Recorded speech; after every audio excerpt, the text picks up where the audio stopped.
Hello everyone, my name is Michelle and this is Peaceful Puzzle. Ever since I was little, I've loved jigsaw puzzles and I've decided to take that love and passion and put it into designing my own puzzles. So today we're going to do this puzzle that I designed. It's a post-apocalyptic truck. This one here is 252 pieces and you can buy it at my Etsy store, Peaceful Puzzling, with the link down below. So let's get started with this puzzle.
That's it for this puzzle. It took me about 40 minutes to solve, and like I said at the beginning, if you would like to purchase this puzzle or any other ones that I've made, you can do so on my Etsy store at Peaceful Puzzling.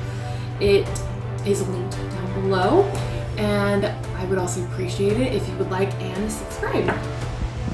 I hope you have a peaceful day.